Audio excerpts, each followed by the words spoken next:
Hallo daar en baie welkom by vanoggend se erediens. Ons praat vandag in deel 3 oor 'n baie belangrike deel van ons wandel met mekaar, met die Here en met ons huismense. En dit gaan oor die woorde ek is jammer. Ek bid so dat vandag jou en my verbeelding volledig sal aangryp. Dat ons daardeur meegevoer sal word. Jy's so welkom. Mag die Here ook sy woord vandag seën. Kom ons bid saam. Here, ons Here, U naam is heilig en groot. U is die ewige, U is die groot ek is, U is die lewende woord. Deur die woord word ons gevorm, word ons gerig en word ons gelei.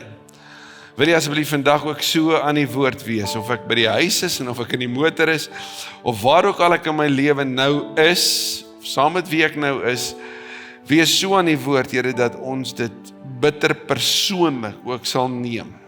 En bitter persoonlik sal hoor. Dankie dat U woord juis vir 'n tyd soos hierdie, vir 'n oomblik soos hierdie, en in 'n reeks soos hierdie, klink helder met ons praat.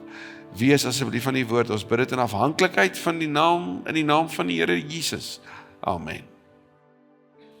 Ons het so 'n paar weke terug 'n nuwe reeks afgeskop, en die titel van hierdie reeks is As ek weer kon sê. As ek weer kon sê. En dit is verseker 'n terugkyk in jou en my lewe, nee, dit is, as ek sou teruggaan en ek weer 'n kans sou kry om dit te sê, wat sou dit wees wat ek sou gesê het, as ek maar net weer kon sê. 2 weke terug het Johan dit afgeskop, en hy het gesê dat ons woorde weeg verskillend. So jy kan onthou, die verskil tussen positiewe en negatiewe woorde, nee. Ons is so geneig om eerder die negatiewe te onthou. Soos ek en jy hier sit vandag, is ons die produk van dit wat oor ons gesê is, dit wat vir ons gesê is, maar ook dit wat nie vir ons gesê is, toe ek dit nodig gehad het om dit te hoor nie. Maar woorde soos, woorde van aanmoediging wat sê ek is trots op jou, jy is my kosbaar, jy maak 'n verskil, jy is so uniek, jy is so spesiaal, ek waardeer jou, ek is lief vir jou. Want dan is daar ook die woorde wat ons dalk moes hoor, en nie gehoor het nie, maar die woorde wat in ons gedagtes agterbly, nee? Woorde wat ons moes gehoor het van aanmoediging. Maar wat van daai wat ons gehoor het, wat ons liewer nie moes hoor nie? Ek is teleurgesteld in jou. Jy maak my skaam. Ek wil nie by jou wees nie. Eintlik is ek so spyt, jy's deel van waar ons nou is, of dat jy deel is van my lewe. Woorde van verwerping, woorde wat sê ek het teleurgestel, of ek sal nooit iets kan vermag nie. En daai goed het 'n manier om hier binne in ons harte te bly. So ja, ons weeg woorde verskillend. En verlede week het Stefan ons verder gevat en gesê, maar die gewig van ons woorde hang dikwels af van wie dit gesê het. Ons leef in verhoudings met mekaar waarvan ons, baie van die verhoudings, dikwels nie op dieselfde vlak is nie. Ek wil, as 'n ouer vir 'n kind iets sê, en die kind dit hoor, dan hoor die kind dit anders as die ouer wat dit spreek. Want sien, die ouer praat vanuit 'n rol wat sê ek wil jou vorm, ek wil dit beter hê vir jou, vir my, vir ons. En die kind hoor, ek is nie goed genoeg nie, ek moet beter doen, ek sal net nooit goed genoeg wees nie, en die smeer. Maar ek wens jy, ek kan so 'n bietjie by die kinders stil staan en sê, maar hoor net mooi, julle woorde weeg ook swaarder vir julle ouers, omdat julle die kinders in die huis is. So wanneer julle sou sê, daar's nooit genoeg geld nie, of daai mense kan dit doen, kan ons nie ook vir 'n slag dit doen nie, of gaan ons alweer dit eet, of wat dit ook al sê, dan hoor julle ouers woorde van, ek stel teleur, ek is nooit goed genoeg nie, die beste wat ek gee word nie raak gesien nie, ek word net gekritiseer, en julle woorde maak seer, en dit weeg swaar, want julle is die kinders. En sommige van ons is so in die middelposisie, jy is beide kind en ouer. En so jy hoor verskillende woorde, en jou woorde weeg ook verskillend vir die rolle waarin jy is. Wat nog te sê van 'n senior vernoot en 'n junior vernoot en die smeer. En daarom moet ons so let op die gewig van ons woorde, want woorde het betekenis in ons lewe.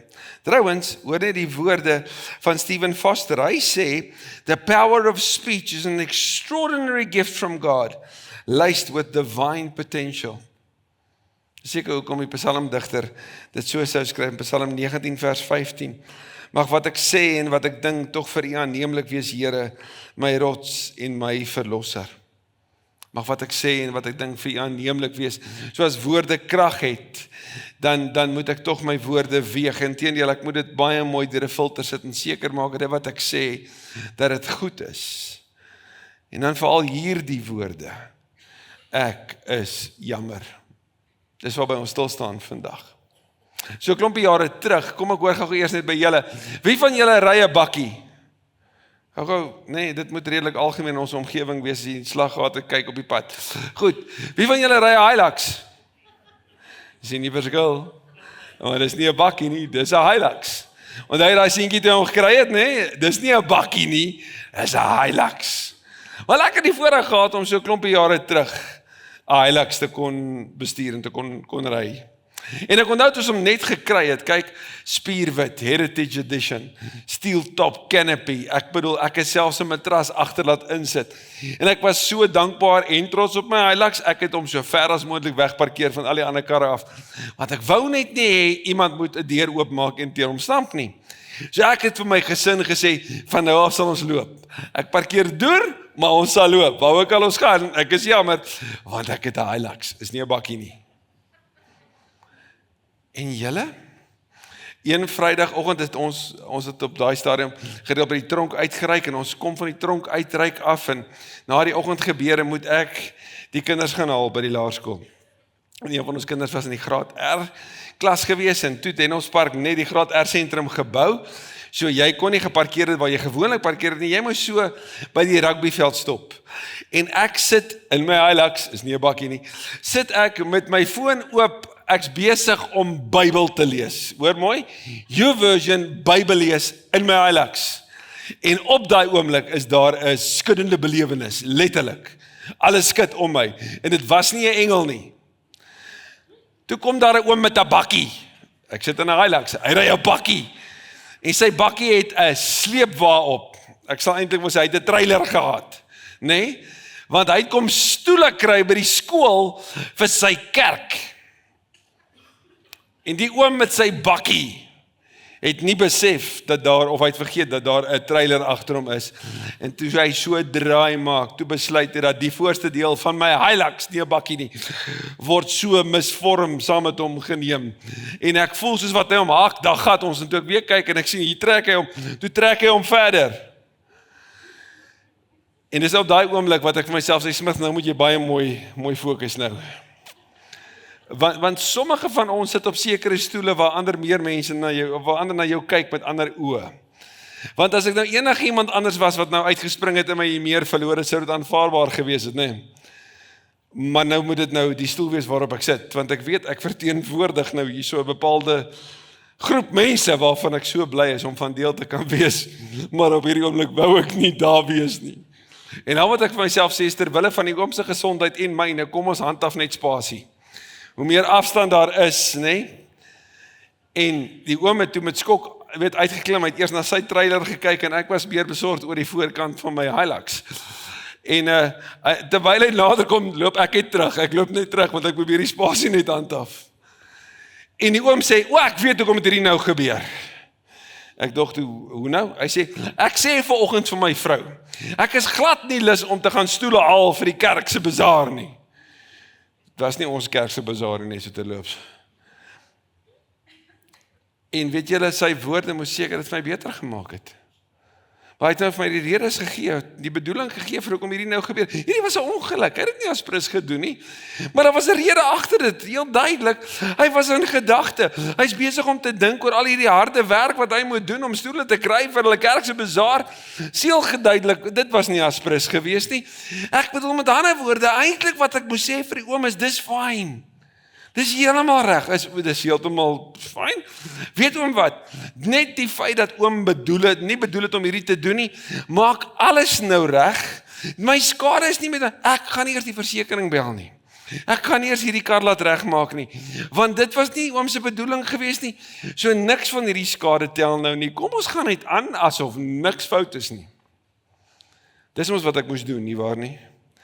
Natuurlik nie. Daar skade, dan moet betaal word, want my Hilux moet reggemaak word. Nee. Net so op die koop toe, 9 maande later te steel hom hier so by die kerk. So, want dis nie 'n bakkie nie, dis 'n Hilux. Maar hier is die gedagte daarachter. Wanneer ons fisies skade bring, dan verwag ons dan moet fisiese herstel wees en ergens daar 'n prys om te betaal vir die herstel. En die prys wat moet betaal word is deur die persoon wat die skade aangerig het. Dis mos regverdig. Dis hoe dit werk. Dis ook hoekom ons versekering betaal. Ons betaal 'n prys sodat as 'n skade aangerig word, daar herstel kan kom. Hoeveel te meer nie as dit kom by ons woorde nie. Maar sien, veral vir ons as gelowiges, is dit belangrik hierdie. Inteendeel, dis nie net belangrik nie, dit is 'n moed. Ons moet hierdie reg kry. Want ek en jy verteenwoordig nie net die posisie waarin binne jy is, of die rol wat jy vervul nie. Ons vervul die persoon wie se naam oor ons lewe uitgeroep word, naamlik Jesus die Here. En wanneer ons in die openbaar optree, verteenwoordig ons hom, en daarom is dit nie net belangrik wat ons fisies doen nie, maar veral wat ons met ons woorde sê. Wat ons met ons woorde uiter. Want sien, ons bedoeling is irrelevant vir die effek wat dit het. Maar as daai oom vir my kom sê het, maar hy het nie bedoel nie, dan het dit nie gemaak dat alles nou oukei is nie. En tog maak ons so wanneer dit by woorde kom. En woordskade is baie keer erger as fisiese skade. Maar wat doen ons wanneer ons woordskade veroorsaak het? Ek bedoel, ons dink verskonings uit. Vir die van julle, ek wil net gou seker maak, is daar van julle wat dalk al, moenie hande opsteek nie, want dan gaan jy dalk nou skuldig voel, maar dink net mooi daaroor, het jy al in die laaste jaar ergens dalk die deur te vinnig oopgemaak en iemand se deur gekrap? Of iemand se breekware laat val, dalk 'n glas laat val, en daar sy gebreek? Wat doen ons dan? Begin jy te verduidelik? Dis net 'n ou krappie. Ek bedoel, veral as jy 'n kar se deur gemaak en dan probeer jy hom sommer so 'n menslike politoer daar bietjie weg. Ek sien as van julle wat lag. Jy het dit al gedoen, hè? Of iemand al gesien dit probeer doen. Of dan loop jy weg en wat dan? Los jy dit net, die skade sal net van self verdwyn. Dit was nie jou bedoeling gewees om skade te bring nie. Nee, jy skryf 'n briefie. Ek het dit veroorsaak, hier is my nommer, ek sal betaal. As jy iets gebreek het, dan moet jy dit vervang. Maar wat gebeur as dit met woorde is? Iets wat ons gewoonlik doen. As jy iets gesê het wat iemand seer gemaak het, begin ons gewoonlik met die woorde wat? Ag, ek het dit nie bedoel nie. Ek het dit nie so gesê nie. Jy het my heeltemal verkeerd gehoor. Moenie nou ongelukkig wees nie. Dit was nie so nie. Dis nie wat ek bedoel het nie. En jy het dit net heeltemal verkeerd gehoor. So wat sê ek? Dis jou skuld. Jy's ongelukkig, dis jou skuld. So maak dit reg. Ek het dit nie bedoel nie. Ek is heeltemal onskuldig. In plaas daarvan om ons verantwoordelikheid te erken. In plaas daarvan om te sê, ek het iets gesê wat jou nou bitter seer gemaak het. Ek het jou nou 'n wond toegedien. Kom ek vat aanspreeklikheid daarvoor. Jesus se boetie Jakobus het nadat Jesus uit die dood uit opgestaan het hy tot geloof in Jesus gekom. Daar word van Jakobus die mooiste goed geskryf. Daar word vertel, behalwe dat hy 'n leier was van die kerk in Jerusalem, dat hy 'n man van gebed was. Hulle het hom genoem James the Just, want hy het altyd die regverdige regte goed gesê. Maar die dag toe hy dood is, en hy is op 'n wrede manier vermoor, hulle het hom eers gestenig, en toe het iemand hom met 'n knippel oor die kop geslaan, omdat hy toe nog nie dood is nie. En terwyl die klip op hom reën, het hy ook gesê, Vader, net so Stefanus, vergeef hulle, want hulle weet nie wat hulle doen nie. En toe die gelowiges hom wegneem om hom te gaan begrawe. Toe trek hulle die jurk, weet soos wat hulle hom dra, trek hulle sy jurk op en hulle kan sy knieë sien.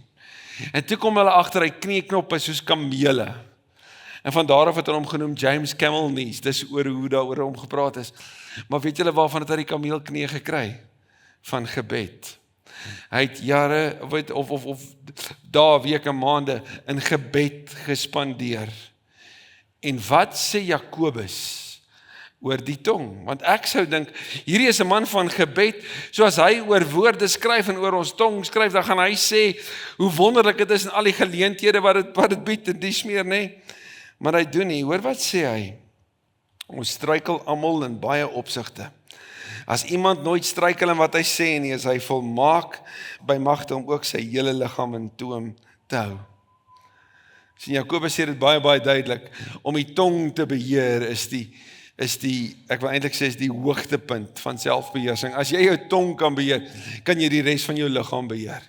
So wat hy sê is, die tong in jou en my lewe is 'n aanduiding van hoe nie selfbeheerst ons leef nie. Nie selfbeheerst ons optree nie. Andy Stanley skryf dit so, hy sê, mouth control is the ultimate self-control. Dis die toppunt van volwassenheid vir jou en my. Later sal Jakobus sê, hierdie vuur van ons het die potensiaal om hierdie tong van ons het die potensiaal om 'n verskriklike skade aan te bring. Dis soos 'n vuur, soos 'n vlammetjie. As die vonk tref, dan maak dit skade. Jare terug by Sondela, die van julle wat die video sien, het 'n paar jaar terug, hoe Sondela afgebrand het, nê? En dit was net so, die vonk gewees van, as ek het reg het, was dit 'n asgat van langs aan wat net weer vlam gevat het met die wind wat daaroor gewaai het. Maar onlangs in Amerika het ons het nog meer gesien, daar in Los Angeles, die foto's van die Los Angeles vuur, hoe dit net skade gebring het, en wat het hulle gedoen? Hulle het die brandstigter gesoek. Nou stel jouself voor, jy is die een wat die brand gestig het, en jy sê, maar ek het dit nie bedoel nie, ek het net my stompie daar een kant gegooi, dit was nie bedoel om hierdie skade te veroorsaak nie, inteendeel, weet jy wat, nee? Ek het juist nie my stompie hier in die pad getrap nie, ek het hom een kant gegooi, was glad nie my bedoeling, kyk nou hierso, en nou sê hulle is my skuld, en dit was nie my bedoeling nie. Jakobus het die tong die vermoë om so 'n geweldige brand te veroorsaak. En die vraag vir jou en my, wanneer dit gebeur, is wat gaan ek doen? Gaan ek dit aanblaas of gaan ek dit blus? Gaan ek dit beheer of gaan ek dit blus? En in plaas van om te beheer, is die beste om dit te blus. En die Stanley weer, en hierdie is so 'n goeie aanhaling, ek gaan hom 2 keer lees. Don't attempt to contain by trying to explain, it only increases the pain. Don't attempt to contain by trying to explain, it only increases the pain. Sien, hier is wat gebeur wanneer ons nie jammer sê nie, maar verduidelik. Wanneer ons begin deur by die punt te kom van, maar jy het dit verkeerd verstaan.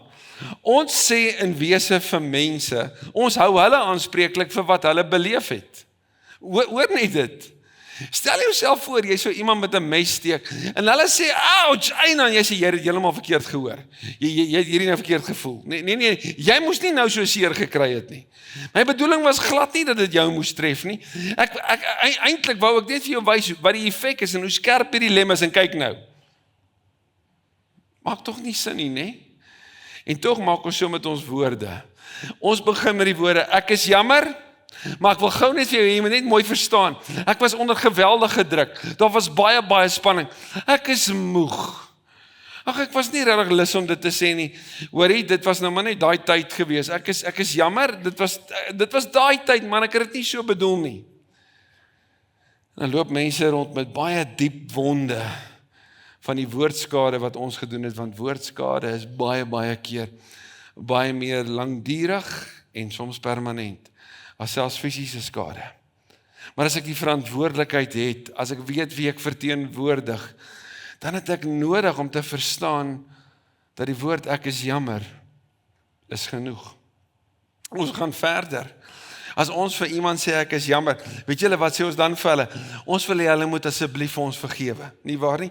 Hoekom? Want ons wil beter voel. Ons wil beter voel oor die nonsies wat ons so pas aangejaag het. So nou sê ons vir mense gewoonlik wat? Jy moet my vergewe, né? Het jy my al vergewe? Is dit oukei? Het jy my nou vergewe? Jy het so pas van iemand iets gevat en net daarna wil jy nog iets sê.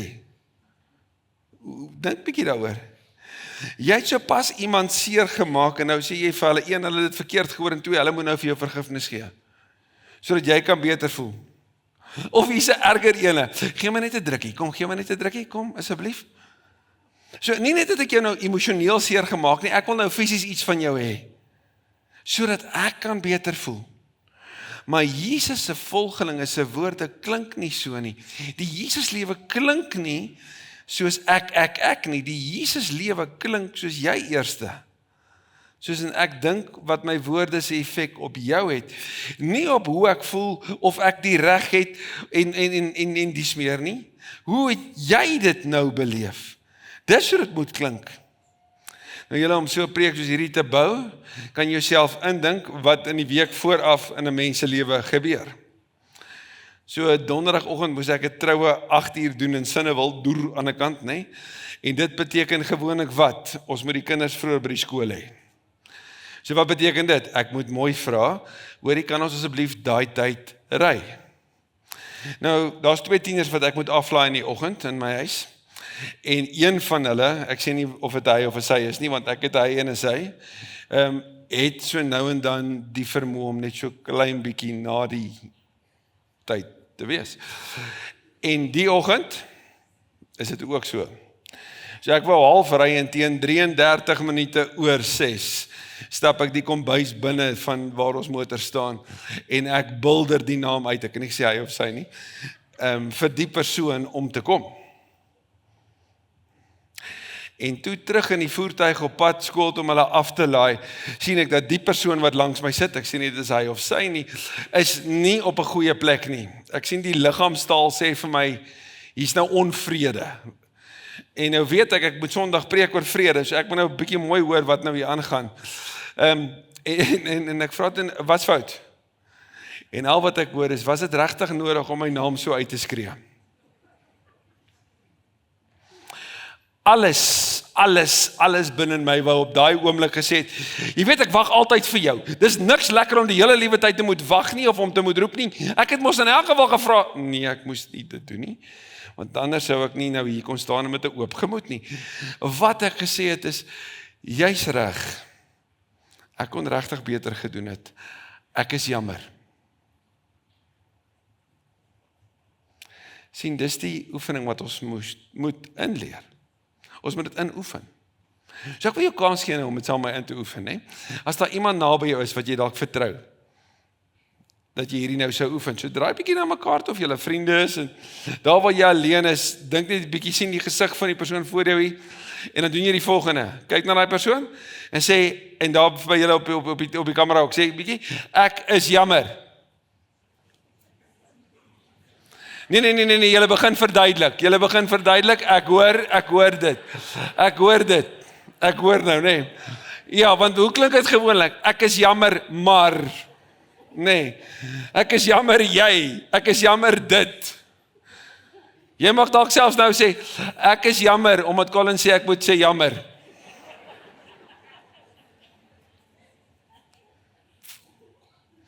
Maar wat sou gebeur as ons regtig leer om te sit in ons skuld, terwyl ander mense sit in hulle seer? Om te sit in daai skuldgevoel, terwyl ander mense sit in hulle seer. Natuurlik, as ek vir die Here sê ek is jammer, dan weet ek is vergewe. Maar weet jy, wanneer dit by menslike verhoudings kom, as jy droog gemaak het, dan skuld daai persoon jou nie vergifnis nie. Hulle skuld jou nie herstel nie, hulle skuld jou nie kwytskelding nie, hulle skuld jou nie beter voel nie, hulle skuld jou nie 'n drukkie nie. En as dit oor hulle gaan, dan sê jy, jy's jammer en jy los dit daar. Jy verwag nie om beter te voel nie, want jy het nie die reg om beter te voel nie. Jy verwag nie om dit makliker te hê nie, want jy het nou droog gemaak. En as ons dit so hoor, kan julle nou dink hoe versigtiger ons met ons woorde moet wees. Want ons moet nie vergifnis goedkoop maak nie, en ons moet nie die proses van herstel aanjaag nie. Ons moet veral nie vertel hoe sleg ons nou voel nie. Ek is so bitter jammer ek het hierdie gedoen. Nou gaan ons aan, so asof dit nou gaan beter maak vir die ander persoon vir wie ons dit nou gesê het. Nee. Vergifnis is 'n geskenk wat ek nie kan afdwing nie. Ek kan dit nie forceer nie. Iemand moet dit gee en vir hulle om dit te gee moet hulle 'n prys betaal. Ek kan nie as ek so pas vir hulle 'n prys gekos het, verwag dat hulle nou nog 'n prys moet betaal vir my vergifnis nie.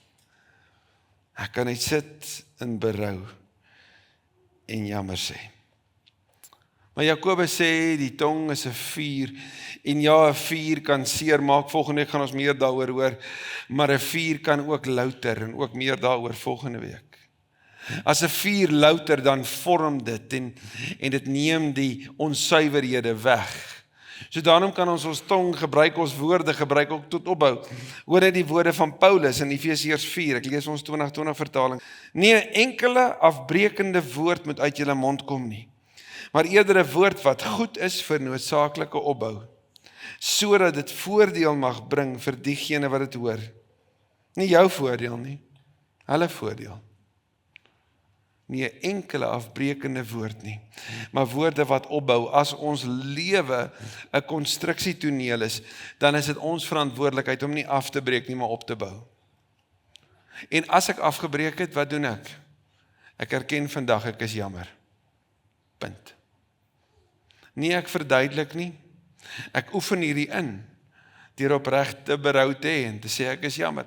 Ek erken dit, ek vat verantwoordelikheid, ek neem aanspreeklikheid. En ek sit net in daai pyn wat ek veroorsaak het. Ek sit in daai skuld. Ek weet by die Here is ek vergewe. Maar in hierdie situasie is daai persoon vir my so belangrik, dat ek hierdie wond, dit wat ek veroorsaak het, dat ek dit erken. Woorde soos ek is bitter jammer, dit moes vreeslik gewees het om te hoor. Punt. Ek is jammer, ek het jou teleurgestel. Punt. Dis die punt van Jakobus se woorde. Jesus gebruik 'n voorbeeld van 'n gebed en hoe dit moet klink. Hy sê daar's een man wat na die tempel toe gegaan het om te bid. En hy het woorde gebruik soos, o Here, ek is so dankbaar, ek is nie soos die ander nie. Ek gee my offers en ek doen my gebede en ek vas wanneer ek moet en ek doen al hierdie mooi dinge. Ek is so bly, ek is nie soos hierdie persoon nie. Amen. Dit was gedramatiseer, hoor. En dan aan die ander kant, iemand wat gaan en sê, Here, wees my sondaar genadig. Amen. Here, ek is jammer. En dan sê Jesus, wie gaan huis toe as die een wie se saak reg is? Nie die baie woorde nie. Nie die verduidelikings nie. Die erkenning daarvan. Ek is jammer. Punt. Amen, kom ons bid. Vader, om te dink dat woorde soos ek is jammer met 'n verduideliking die situasie erger maak, want elkeen van ons was al op 'n plek waar ons woorde seer gemaak het en dan het ons met ons verduideliking, met ons bedoeling dit erger gemaak, sonder dat ons dit noodwendig sou besef. Maar vandag hoor ons dit. Vandag hoor ons Here Jesus vanuit u woord, vanuit die woorde van u boetie, soos wat hy sy Here, u Here Jesus ook aanroep, dat ons baie versigtig moet wees met ons woorde, en veral met ons belydenis. Ek bid dat ons mense sal wees wat opreg bely, en dit dan nie goedkoop maak nie, en veral nie van ander wat ons vir gewond het, nog meer vra, as wat die wond alleen was nie. Dis onregverdig, dis liefdeloos, en die Jesus lewe klink nie so nie. Ek bid so dat ons mense sal wees op mekaar help, mekaar herinner, om die Jesus lewe te leef, maar ook die woorde te spreek, sodat ons gemeenskap kan hoor, hoe mooi en goed die Jesus lewe werklik klink. Daarom Here, met my hart skoon gewas deur u, gee ek alles oor aan u. In u naam bid ek dit. Amen. Amen.